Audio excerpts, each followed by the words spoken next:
کرتا ہوں کہ ہم سمجھتے ہیں کہ یہ جہان اور وہ جہان جو ہے اس میں بڑا فاصلہ ہے، ابھی بڑا وقت پڑا ہے. دو جہانوں کی بات تو کرتے ہیں نا، یہ عالم دنیا اور یہ بڑا ٹائم پہ ہے، لیکن کبھی غور نہیں کرتے کہ اس جہان میں اور اس جہان میں فاصلہ کتنا ہے. ایک سانس کا فاصلہ ہے. سانس آ جائے تو یہ جہان، نہ آئے تو وہ جہان. بس اتنا سا سفر ہے انسان کا.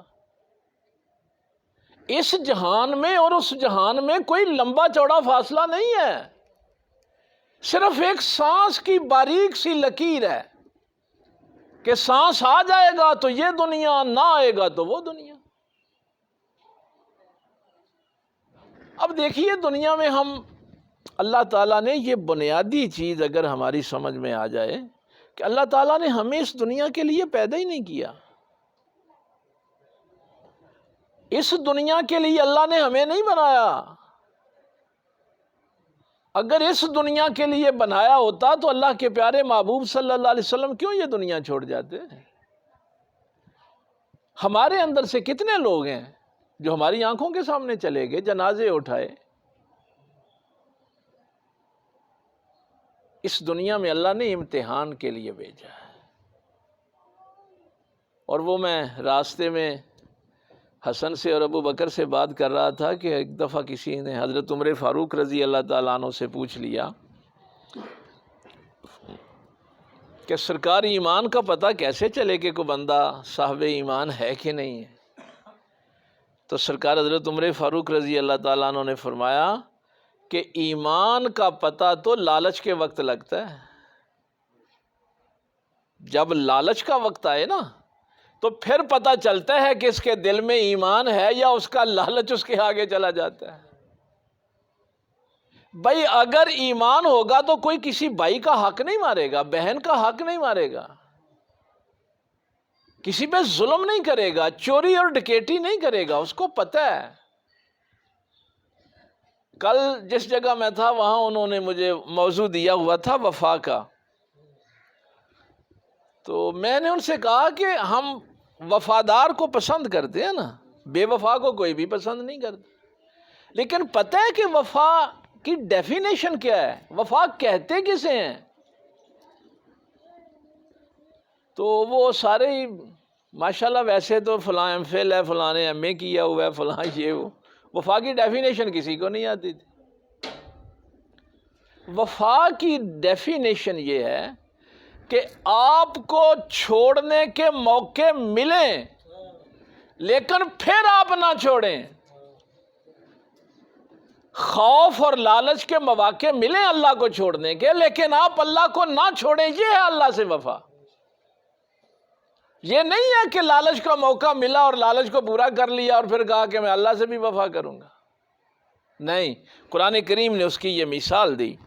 ہم چونکہ قرآن کریم کے طالب علم، اللہ نے فرمایا اس وفا کے عنوان پہ بہت کمال کا جملہ قرآن نے لکھا کہ جب زلیخا نے حضرت یوسف علیہ السلام سے کہا قالت حیت لک، یوسف میری طرف مائل ہو جا، میں نے یہ سب کچھ اس تنہائی کے لیے کیا ہے. اب دیکھیے ایک جوان مرد اور جوان عورت تنہائی میں ہوں اور دعوت دی جا رہی ہو برائی کی، یعنی اللہ کو چھوڑنے کے سارے مواقع موجود ہیں نا، خواہش نفس بھی موجود ہے، لیکن اللہ کے نبی کا جملہ جو قرآن نے لکھا قال معاذ اللہ، میں تو اپنے اللہ کی پناہ چاہتا. تو اللہ فرماتا ہے کہ یہ ہے وفا کہ تجھے برائی کے موقع ملے لیکن حیا آ جائے اللہ کی. اور اس سے بڑا بے حیا انسان کوئی نہیں ہے جو بندوں سے تو حیا کرے لیکن خالق سے حیا نہ کرے. اسی لیے ہمارے بزرگان دین نے فرمایا ہے کہ بہترین ایمان والا وہ ہوتا ہے جس کی تنہائی پاکیزہ ہوتی. جدو کلا بیٹھا ہوتا ہے نا، موبائل پڑھیا ہے، کوئی غلط اگے تصویر آ گئی ہے، اکھاں بھی نیویاں کر لینیاں، انہوں ڈیلیٹ کر دینا کہ میرا اللہ مینوں ویکھدا ہے.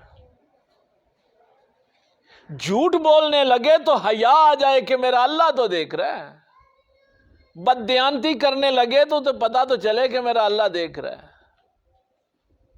حضرت عباس رضی اللہ تعالیٰ عنہ کو سب سے بڑا وفادار کیوں کہتے ہیں؟ کیوں کہتے ہیں؟ او بھائی شمر ان کا ماموں تھا، حضرت عباس کا ماموں تھا۔ جب سیدہ فاطمہ زہرا کا وصال ہوا نا، تو سرکار مولا کائنات سرکار علی المرتضیٰ کرم اللہ وجہ الکریم کی، یہ بھی سرکار مولا علی کا فیض سمجھیں، کل 13 رجب تھی اور ان کا ذکر بس آ گیا درمیان میں، تو آپ کی شادی حضرت ام بنین سے ہوئی۔ یہ آپ کے بھائی حضرت عقیل رشتہ جو تھا انہوں نے ڈھونڈا تھا۔ یہ شمر ام بنین کا بھائی ہے، اور حضرت عباس ام بنین کے بیٹے ہیں، حضرت علی کے بیٹے ہیں نا ام بنین میں سے۔ تو شمر نے 9 محرم والے دن ابن زیاد سے ایک خط لکھوا لیا تھا کہ میرے جو بانجے ہیں نا ان کو جان بخشی کر دی جائے۔